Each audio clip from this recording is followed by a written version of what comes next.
Thank you. Thank you. Thank you, conference, for that fantastic welcome. And I want to start in the way that I know you'd all want me to start, by thanking the workers, the fantastic staff at this conference centre,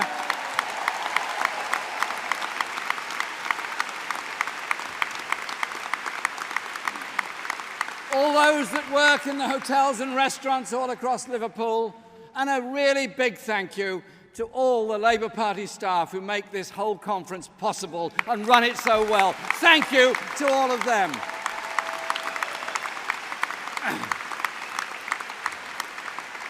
And a huge, huge thank you to the people of Liverpool.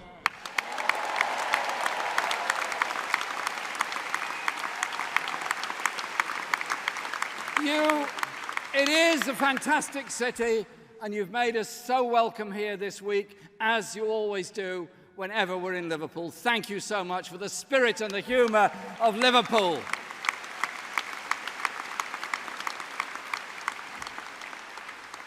And if I could also do this, I want to say a big thank you to all of my family for the support that they give me and the help and advice that they give me.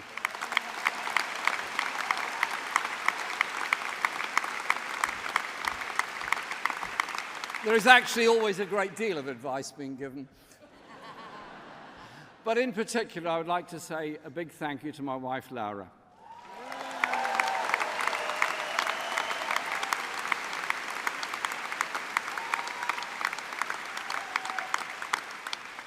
Tu eres mi fuerza y mi apoyo. Gracias, Laurita.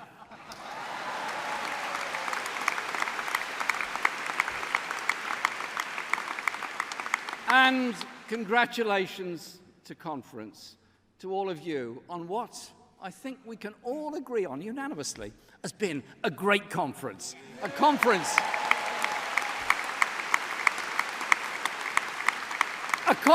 of a Labour Party that's ready to take charge, to start the work of rebuilding our divided country.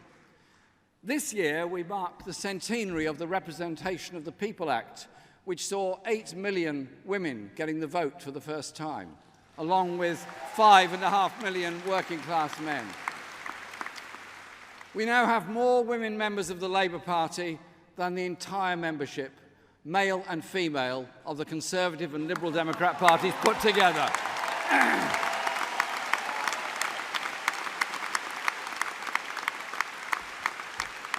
And we mark that centenary with Jenny Formby as our new General Secretary.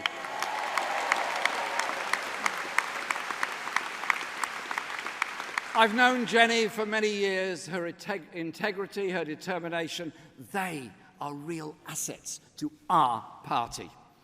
And since Jenny took over, we've registered significant electoral successes.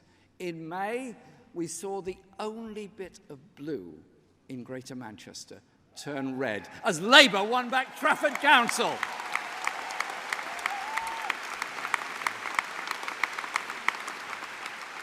I know there's a bit of Liverpool-Manchester rivalry, I've just been told about it, and it can become a bit of a thing, so I'll just say this.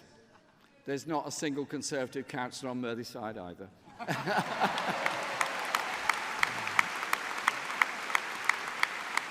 And not a single Tory councillor in this great city of Liverpool.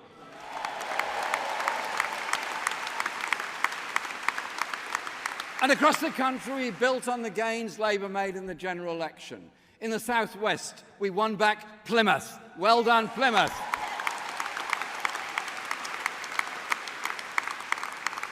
In the North, we won Kirklees. Well done, Kirklees. And we had our best council results in London since 1971.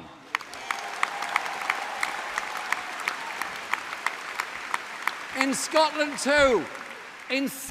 too, Labour is once again offering a message of hope and real change.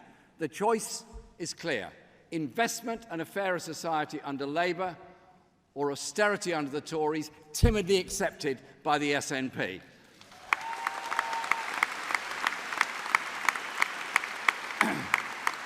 We've also been raising more money for our party, but not a penny of our funds came from a dodgy donor or a shady businessman's club.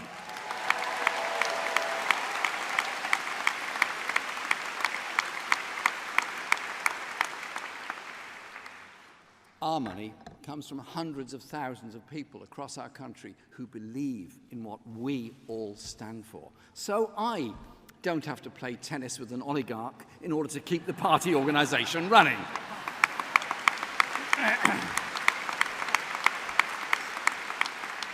Because Labour trades in hope for the many, not favours for the few. Our mass membership is not just a source of funds, of course. That membership and our millions of affiliated trade union members are the voice of their workplaces and their communities. And with our new community organisers, we will anchor everything we do in people's day-to-day experiences. That is our strength. And together, we're going to change Britain.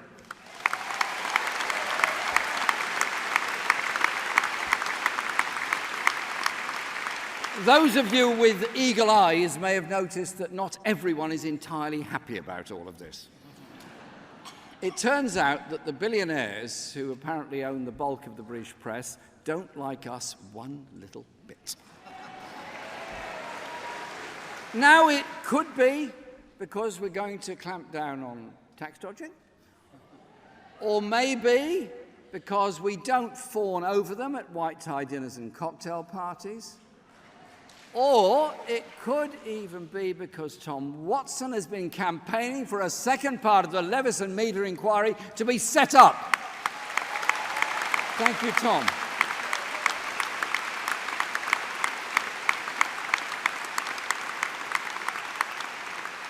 Something the last Prime Minister promised but failed to deliver. We must and we will protect the freedom of the press to challenge unaccountable power. Journalists from Turkey to Myanmar and Colombia are being imprisoned, harassed, and sometimes killed by authoritarian governments and powerful corporate interests, just for doing their job of trying to find out the truth of the oppression that happens in their societies. But here, the free press has far too often meant the freedom to spread lies and half-truths and to smear the powerless, not take on the powerful.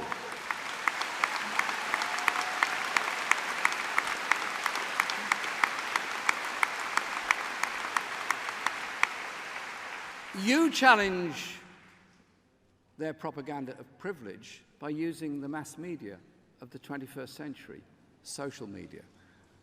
And we'll do it in traditional ways too, on the doorsteps, in the town centres, at the school gates, in the community centres, so that people know there is a Labour Party that will stand up for them and is ready to rebuild and transform Britain.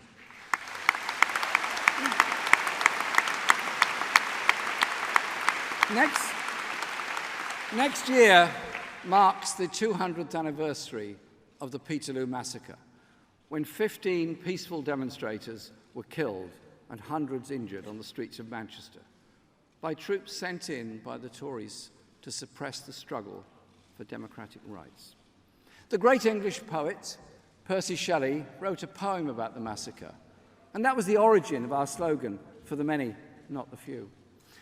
Among those killed at Peterloo was a man named John Ashworth and a woman named Sarah Jones. In the next Labour government, our very own John Ashworth as Health Secretary and Sarah Jones as Housing Minister will be carrying forward the struggle to protect and extend democratic rights. Hopefully,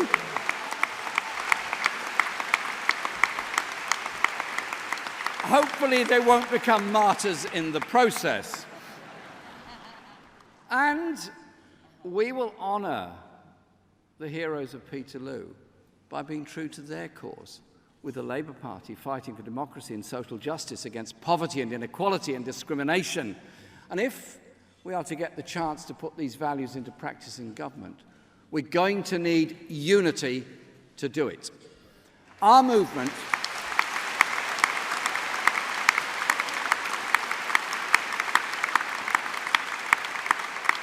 Our movement has achieved nothing when divided. The only winners have been the rich and the party of the rich, the Conservatives. Real unity is based on the freedom to disagree and debate and then come together around a democratic decision, as we've done this week. So we need to foster a much greater culture of tolerance, an end to abuse online and in person. We must learn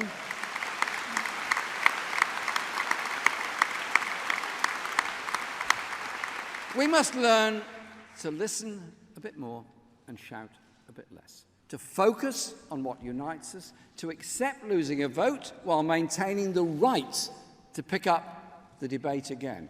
We are on a journey together, and we can only complete that journey together.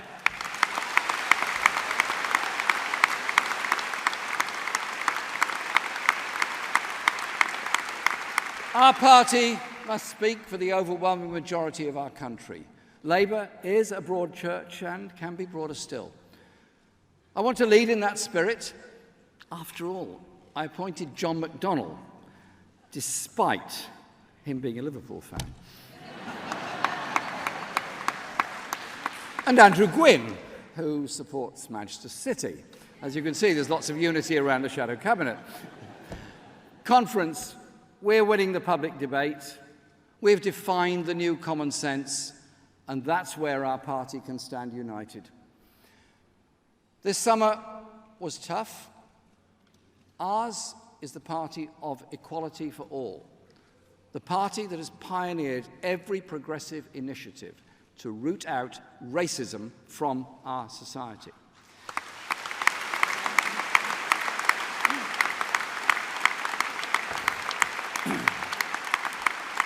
But conference, being anti-racist means we must listen to those communities suffering discrimination and abuse. I believe we're all stronger from listening and learning from each other. The Jewish people have suffered a long and terrible history of persecution and genocide. I was humbled to see that in a memorial 2 years ago when I visited the former Nazi concentration camp at Terezin in the Czech Republic. The row over anti-Semitism has caused immense hurt and anxiety in the Jewish community and great dismay in the Labour Party. But I hope and believe we can work together to draw a line under it. I say this to all in the Jewish community. This party, this movement, will always be implacable campaigners against anti-Semitism and racism in all its forms. We are your ally.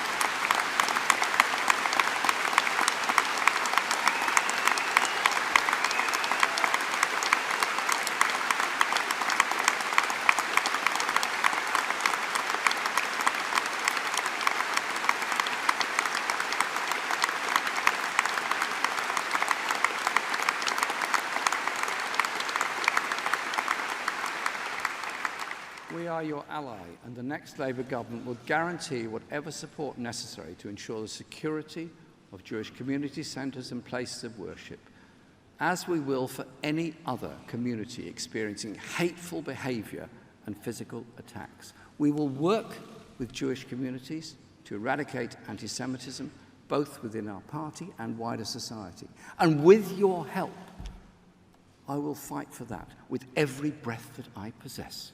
Anti-racism. Anti-racism is integral to our very being. It's part of who you all are. It's part of who we are, of who I am. So conference won't accept anything like that when we're attacked by Tory hypocrites who accuse us of anti-Semitism one day, then endorse Viktor Orban's hard-right government the next day.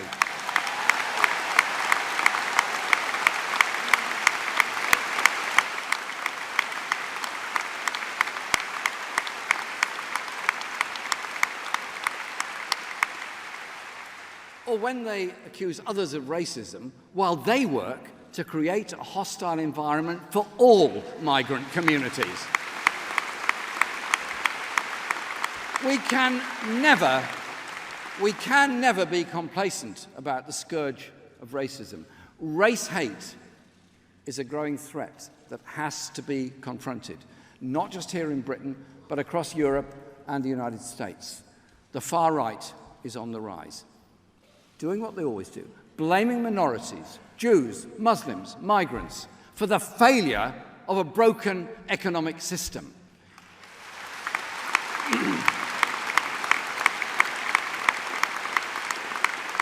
Its victims include the Windrush generation, who helped rebuild Britain after the war, and then were thrown under the bus by a government that reckoned there were votes to be had by pandering to prejudice. The hostile environment policies, shameful brainchild of the present Prime Minister, led to the scandal, and the scandal it is, of British citizens being deported, detained, and left destitute. This is a nasty, cynical politics that demeans our whole country.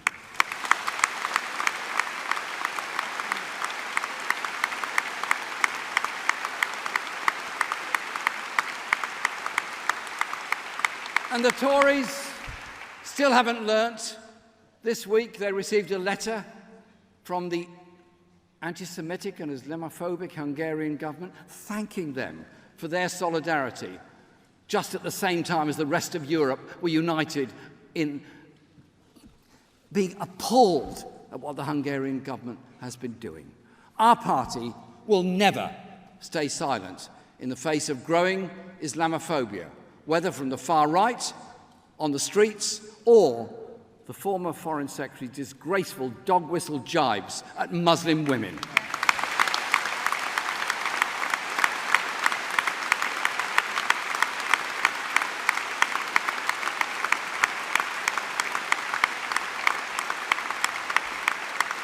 Labour will work to bring communities together. It is only through the unity of all our people that we can deliver social justice for anyone. Conference, change in our country is long overdue. Every month this government remains in office, things get worse. Evidence of the failure of privatisation and outsourcing is piling up day after day. What's long been a scam is now a crisis. Just look at the last few months. The Birmingham prison, run by G4S, had to be brought back into public ownership after the Chief Inspector of Prisons described it as the worst he'd ever visited. The privatised probation service on the brink of meltdown. Richard Burgon, the next Secretary of State for Justice, will end this scandal.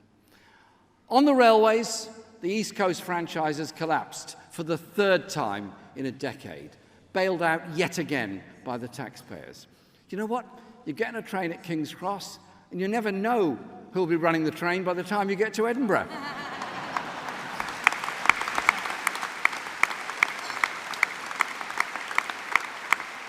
Andy MacDonald, our Transport Secretary, will end this shambles and bring about a serious, sensible transport policy.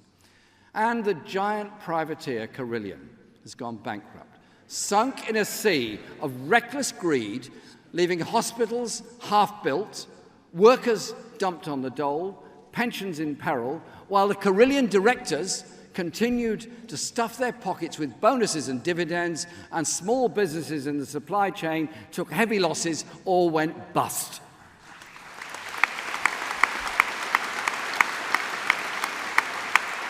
And speaking of bankruptcy, the Tories are now extending it into their own backyard.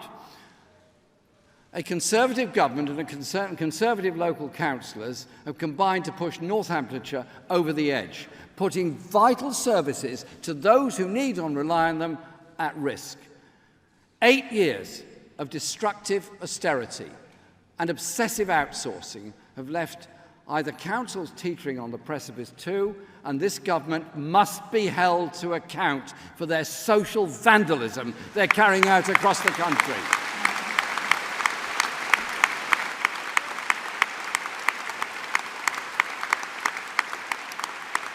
It is Labour councils and only Labour councils that are taking every step to protect people and services. And we must thank them for it. Thank those councillors for the work they do day in and day out. Privatisation and outsourcing are now a national disaster zone. And Labour is ready to call time on this racket. We will rebuild the public realm and create a genuinely mixed economy for the 21st century. And after a decade of austerity, the next Labour government will confront the challenge of rebuilding our public services. This year marks the 70th anniversary of the National Health Service, Labour's proudest creation, and it stands as a beacon. A beacon all over the world to those fighting for universal healthcare, free at the point of need. Its founder, Aneurin Bevan, inspired by the collective health provision in his hometown of Tredegar, described a free health service as pure socialism, and so it is.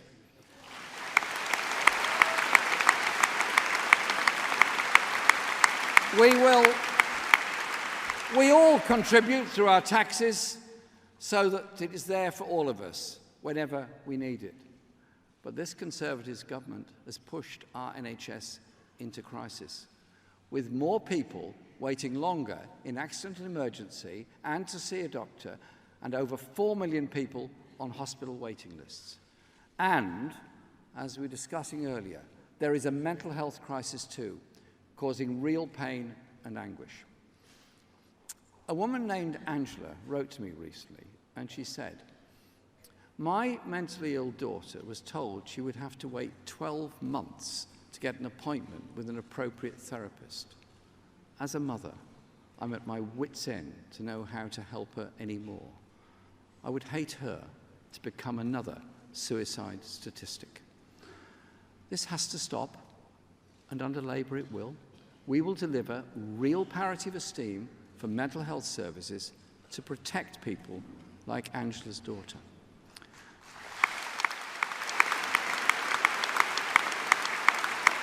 Then there's the scandal of the Tories' £6 billion cuts to social care, leaving 400,000 fewer older people receiving care. Too many of our older people condemned to live alone and isolated, often ending up in A&E through neglect, then unable to leave hospital because it's not safe for them. Austerity is putting other strains on the NHS too. 1 in 5 homes in England are now unfit for human habitation. 120,000 children are living in temporary accommodation. So, as John Healey has pledged, we will put a levy on those with second homes. Think of it as a solidarity fund.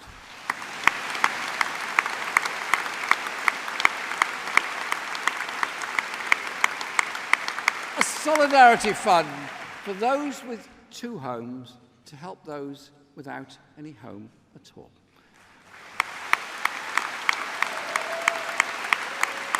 And Labour will embark on the biggest home building programme in half a century.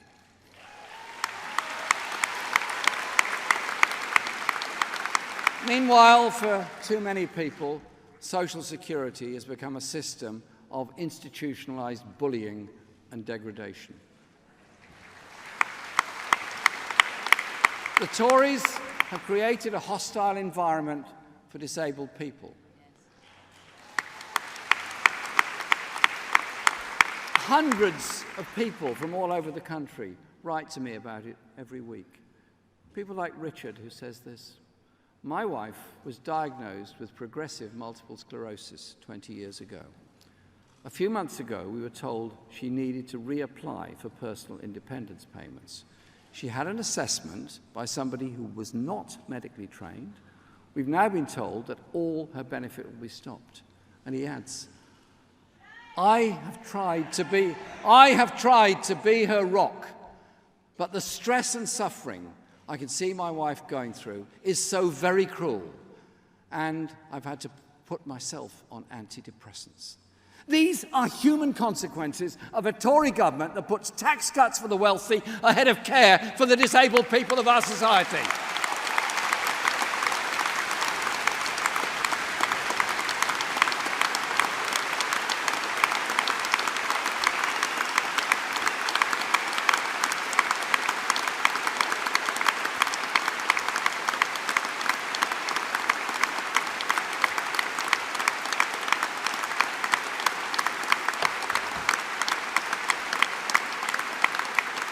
But Labour is ready to put fairness and humanity back at the heart of our public services.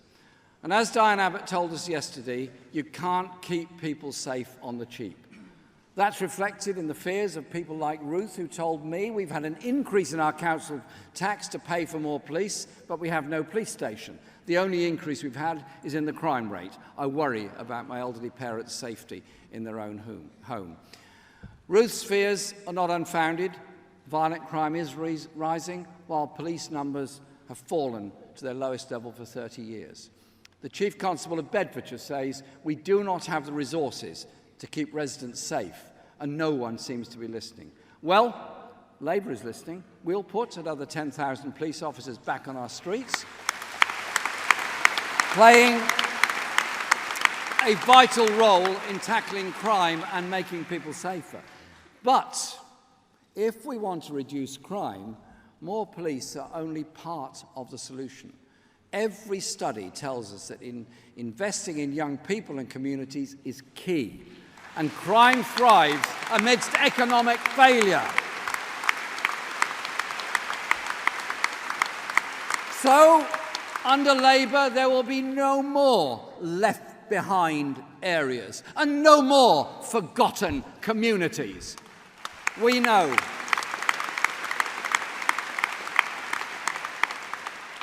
the earliest years are a crucial time to open up children's life chances. Yesterday, I visited the Greenhouse Nursery here in Liverpool and heard their experiences and talked to the children there. But across the country, nurseries can't make ends meet. Youth clubs and nurseries are closing. Decent early years education is now at risk of becoming a privilege. Families most in need are not even entitled to it, and many who struggle to claim it because of the system's fragmented and underfunded nature. This government's limited childcare pledge has turned out to be free in name only. So today, I can announce that Labour will make 30 hours a week of free childcare available for all 2-, 3- and 4-year-olds.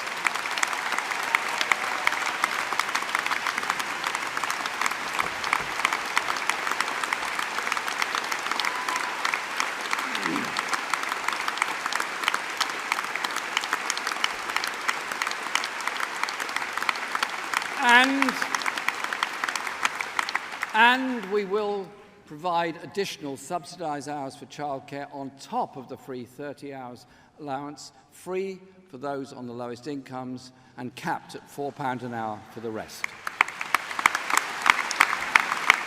Labour will also invest in the people who care for and educate our children.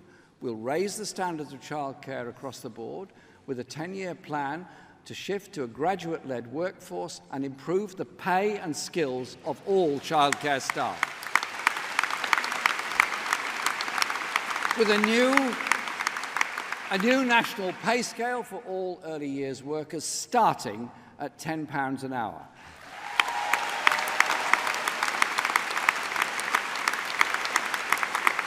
This is an investment and a pay rise for a workforce 98% of whom are women and 85% of whom earn around the minimum wage.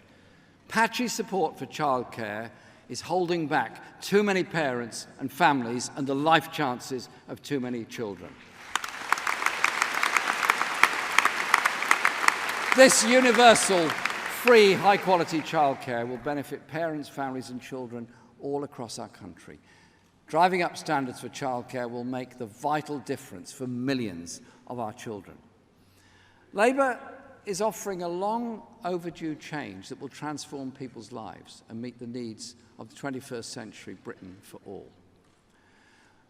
We're talking about rebuilding Britain this week, but I also want to make an appeal to the older generation who built modern Britain. It was you who rebuilt our country after the war, kick-started our economy, built our NHS, and created our social security system. It was your generation that built the council housing, won our rights at work, and made our country a better place for all. It was your work and taxes that paid for a better retirement for those who went before you. So we owe it to you, the older generation, to rebuild Britain so you have peace of mind and dignity.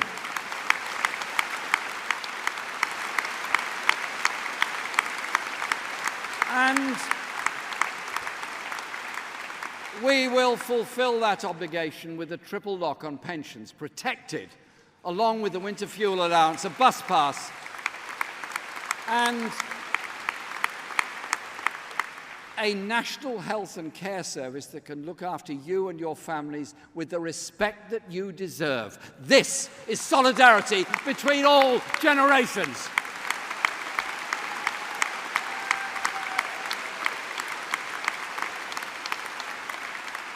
Conference to rebuild our public services and our communities. We're going to have to rebuild and transform our economy for the 21st century. We can no longer tolerate a setup where the real economy in which millions work is just a sort of sideshow for the City of London and for banks fixated on piling up profits around the world. The change we need requires new ideas and new thinking, as well as learning from those that have worked in the past and in other countries. We need to explore new forms of ownership and public enterprise and learn from creative local initiatives, from those taken by local councils, including Preston in the northwest. And let's take up the call from TUC General Secretary Francis O'Grady to use new technologies and automation as an opportunity rather than a threat, a chance to raise living standards and give people more control over their own lives. Inequality is not just a matter of incomes. It's about having a real say too. That's why we're not only determined to rebuild our economy, communities and public services, but also to democratize them and change the way our economic system is run in the interests of the majority. John McDonnell's proposals for inclusive ownership funds will mean workers sharing more fairly in the rewards of successful businesses. And I listened carefully to the words of the Archbishop of Canterbury, Justin Welby, and read the excellent Commission on Economic Justice report he was involved in, which rightly argued economic justice needs to be hardwired into the way the economy works. The 19th century Chartist leader and poet, Ernest Jones, wrote this: "And what we get and what we give, we know, and we know our share. We're not too low, the cloth we weave, but too low, the cloth to wear." He was making the point that workers know the reality and injustice of their position. Labour believes a worker's position is on the board.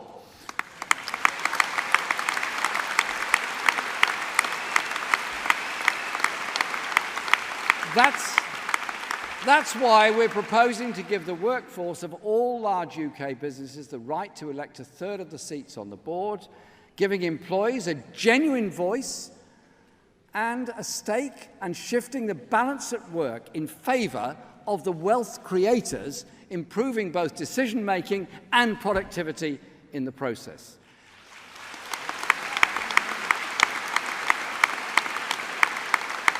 Decisions taken in boardrooms affect people's pay, their jobs, and their pensions.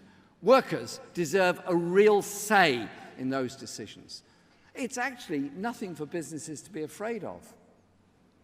They should welcome the expertise and the understanding that workers will bring to the company board. We will rebalance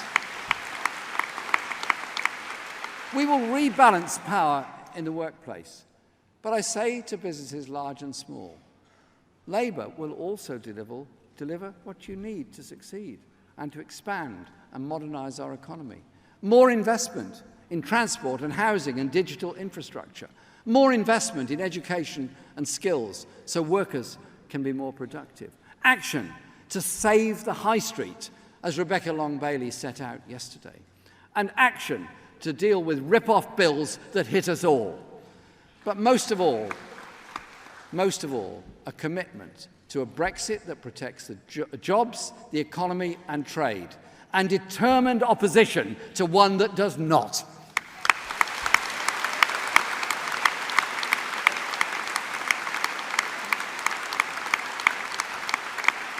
Ten years ago this month, the whole edifice of greed is good, deregulated financial capitalism, lauded for a generation as the only way to run a modern economy, came crashing down to earth with devastating consequences.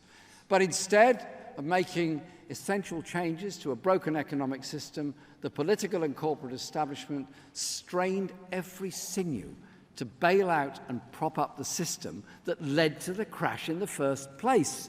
The price of that has not just been stagnation, wages falling for the longest period in recorded history, and almost a decade of deeply damaging cuts to public services.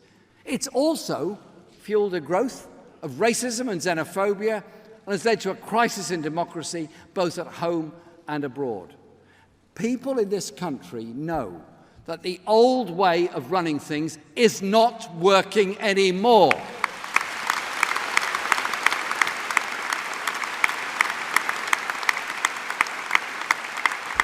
And unless we, the Labour Party, offer radical solutions, others will fill the gap with the politics of blame and division. That's why Labour speaks for the new majority. Why last year we won the biggest increase in the Labour vote since 1945, and why Labour's ideas have indeed caught the mood of the times. And conference, it isn't me saying that. No, not me. It's a former Conservative Treasury Minister, Lord O'Neill. I've never sought to capture the mood of a Tory minister before, and let me say to his lordship, you're welcome. Come and join us in the new political mainstream if you wish. That failed free-for-all, which led to the crash of a decade ago, has also fueled the global environmental crisis and hamstrung international efforts to tackle it. There is no bigger threat facing humanity than climate change.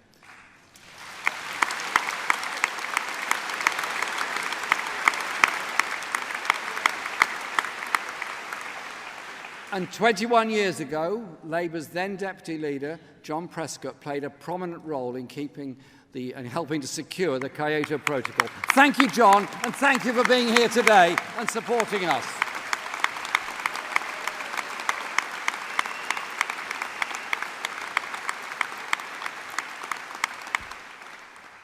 That united the world's major economies behind an agreement to cut carbon emissions and oblige them to give poorer countries access to low-carbon technology.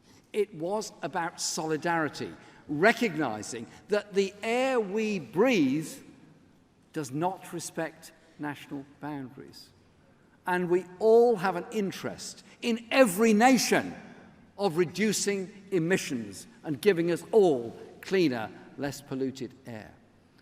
The contrast with the America First posturing of Donald Trump and his decision to pull out of the Paris climate change accords could not be sharper. We only have one planet, so we must re-engage with countries seeking to walk away from Paris. We must also lead by example.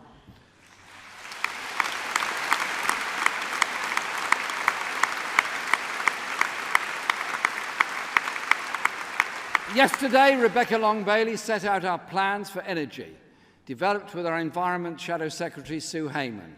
Plans that are ambitious, that will create hundreds of thousands of jobs, and will make Britain the only developed country outside Scandinavia to be on track to meet our climate change obligations.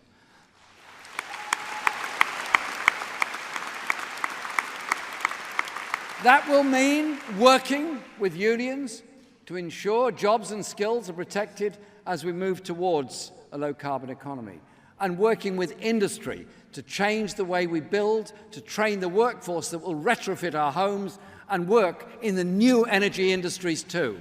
So I can announce this today, that our programme of investment and transformation to achieve a 60% reduction in emissions by 2030 will create over 400,000 skilled jobs to ensure that comes about.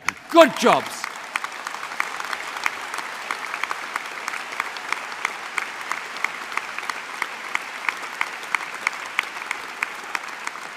Good jobs based here and on union rates, bringing skills and security to communities all over the country that have been held back for far too long. And we will go further with plans to reduce greenhouse gas emissions to zero by the middle of the century. And I am determined that we achieve that.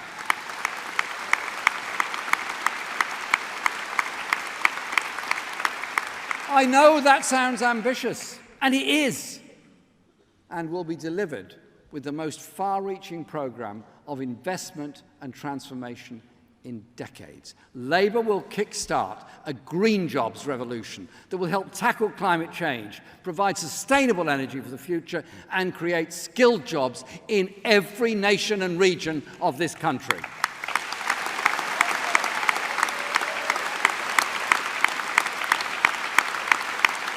But it's not just the economic system that is unsustainable. Britain's relationship with the rest of the world, our foreign policy, is no longer sustainable either. We're entering a new, fast-changing and more dangerous world, including the reckless attacks in Salisbury, which the evidence painstakingly assembled by the police now points clearly to the Russian state. When President Trump takes the US out of the Paris Accord and tries to scrap the Iran nuclear deal, moves the US embassy to Jerusalem, and pursues aggressive nationalism and trade wars, he is turning his back on international cooperation and even on international law.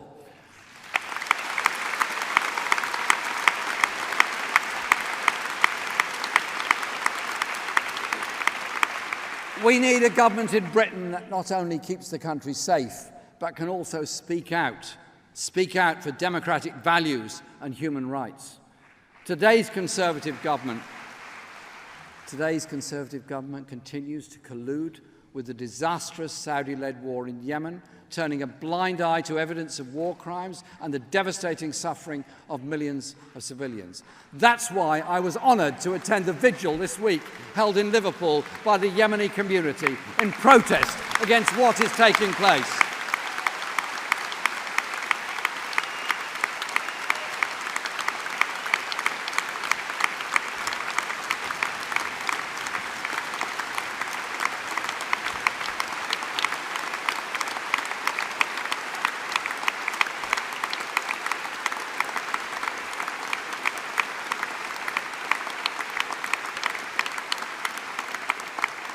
Labour's foreign policy will be driven by progressive values and international solidarity, led by our international team, Emily Thornberry, Kate Osamor and Neil Griffith.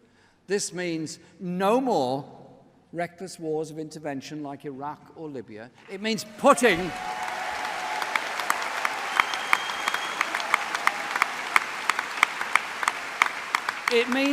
negotiation before confrontation, diplomacy before tub-thumping threats.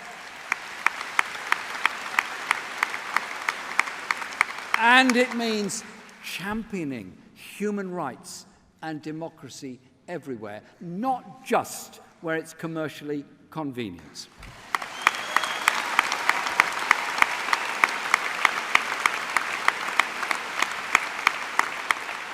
And working to resolve the world's injustices, not standing idly by, or worse, fueling them in the first place. Sometimes our hopes can be betrayed. Many of us campaigned for the release of Aung San Suu Kyi, imprisoned by the Myanmar military for fighting for democracy. Today, the Myanmar military government, which Aung San Suu Kyi nominally leads, stands accused of grave atrocities against the Rohingya people. Nearly 1 million have fled to neighbouring Bangladesh, and women and girls in particular face appalling violence. We demand that the Myanmar government ends its horrific ethnic cleansing and allows the Rohingya people to return home and rebuild their communities and their lives in safety and security.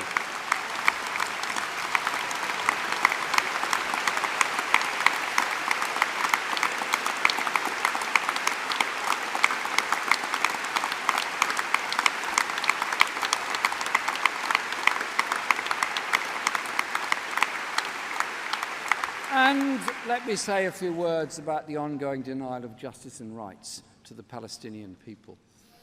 Our party is united in condemning the shooting of hundreds of unarmed demonstrators in Gaza by Israeli forces and the passing of Israel's discriminatory nation-state law. The continuing occupation,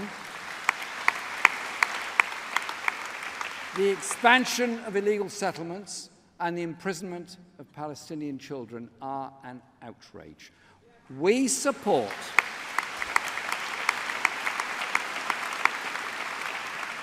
a two-state solution to the conflict with a secure Israel and a viable and secure Palestinian state. But a quarter of a century on from the Oslo Accords, we are no closer to justice or peace, and the Palestinian tragedy continues, while the outside world stands by. As my great Israeli friend, the late Uri Avnery, who sadly died a short while ago, put it to me, what is the alternative to peace? A catastrophe for both peoples. And in order to help make that two-state settlement a reality, we will recognize a Palestinian state as soon as we take office.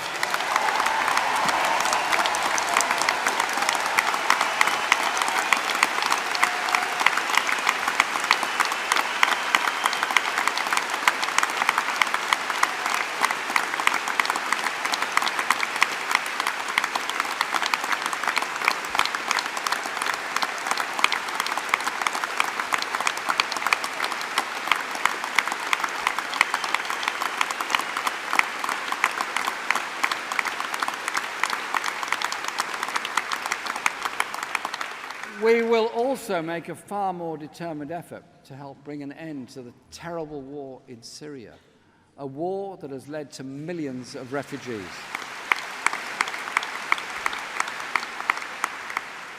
Some of whom I met in Jordan this summer, wonderful, brave people, desperate to go home, desperate to see peace, wondering how their families are getting on at home a short distance away, and whose plight Alf Dubs described so powerfully yesterday. Alf, thank you for that, and thank you for all you do for refugees all the time.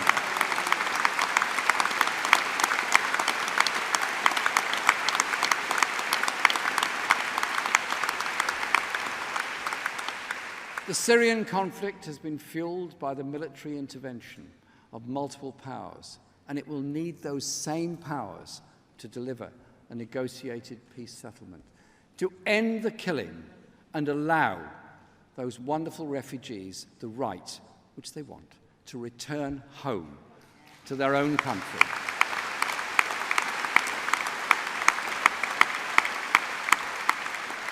But Labour's plans to rebuild and transform our country and its relationship with the rest of the world having to be made against the backdrop of huge uncertainty about Brexit.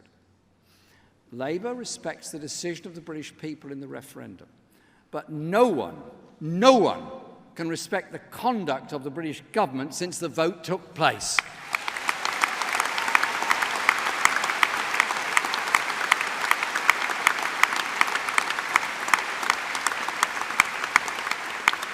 We all hoped that the people's decision would be followed by effective and responsible negotiations that would protect living standards and jobs. Instead, the main negotiations that have been taking place are actually between different factions of the Tory party, and the only job the government is fighting to protect is that of the Prime Minister.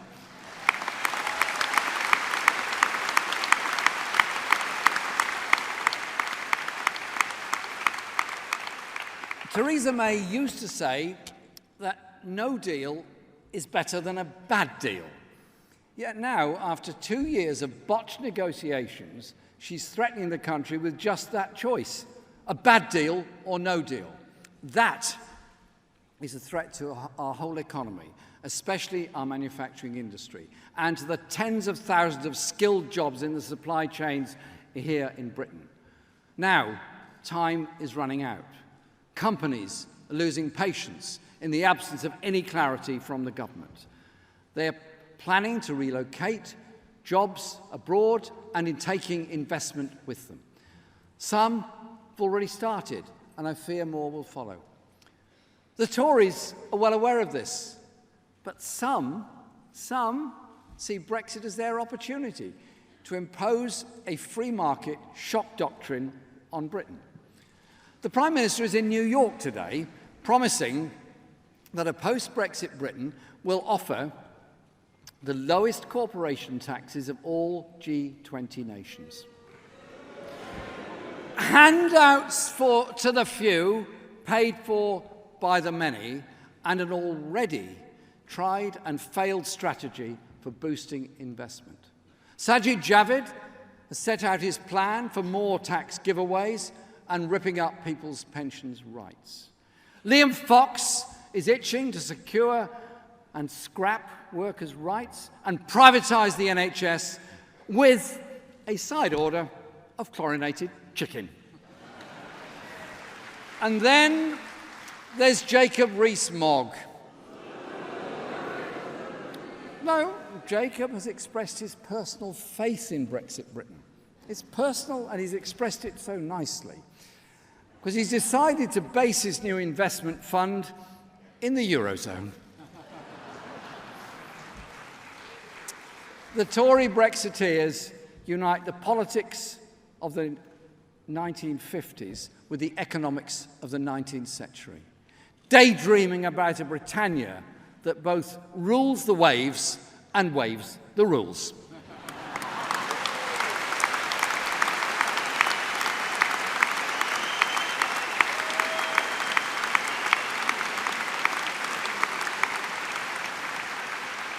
Labour's job is now to win support for a deal that meets the needs of the country, combined with our plan to rebuild and transform, with investment in our people and our economy. Our priority is clear.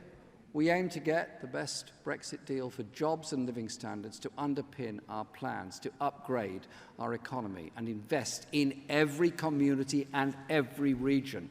That will bring people together and meet concerns of both those who voted leave and those who voted remain.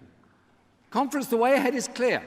We will vote against any reduction in rights, standards, protections, and oppose a deregulatory race to the bottom. Let me say to the country,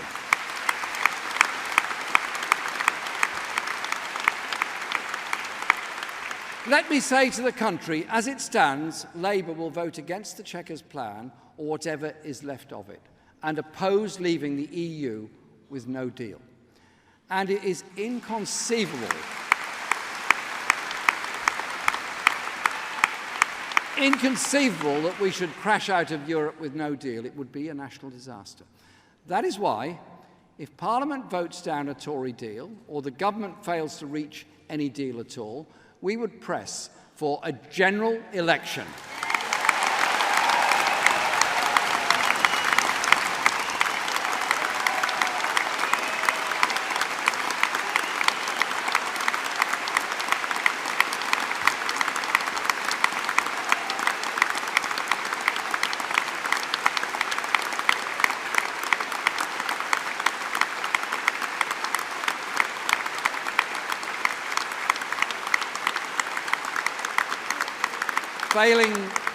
Failing that, all options are on the table. Let me thank Keir Starmer, the man who would lead our Brexit negotiations.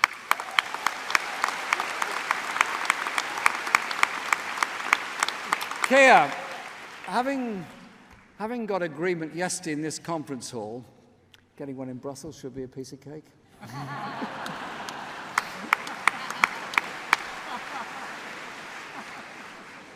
But let me also reach out to the Prime Minister. You see, I reach out to everybody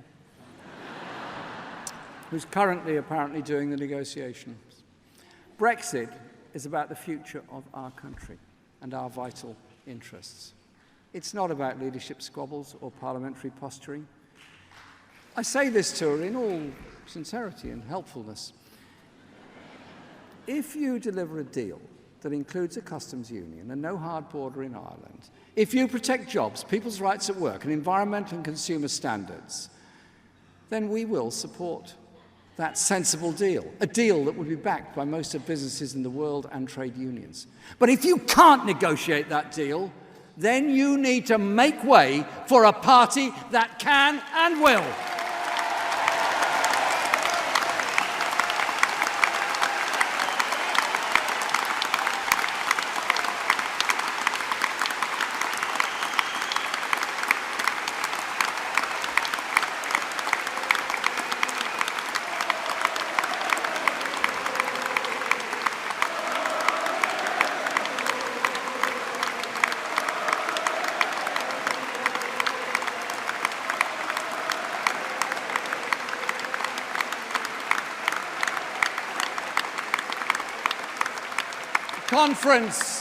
Conference Labour is offering a real alternative to the people of Britain, a radical plan to rebuild and transform our country, an alternative to the politics of austerity, of social division, and of international conflict. Where the Tories have divided and ruled, we will unite and govern. We represent the new common sense of our time.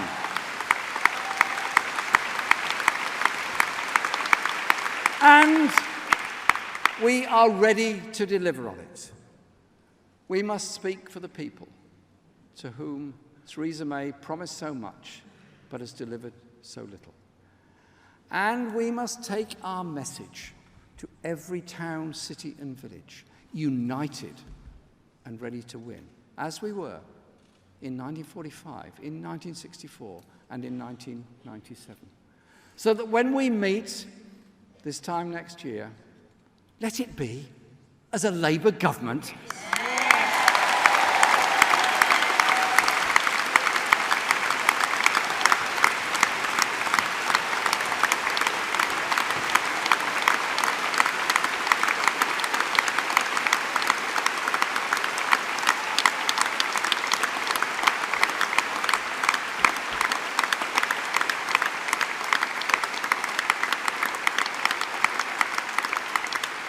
A Labour government investing in Britain after years of austerity and neglect, bringing our country together after a decade of division.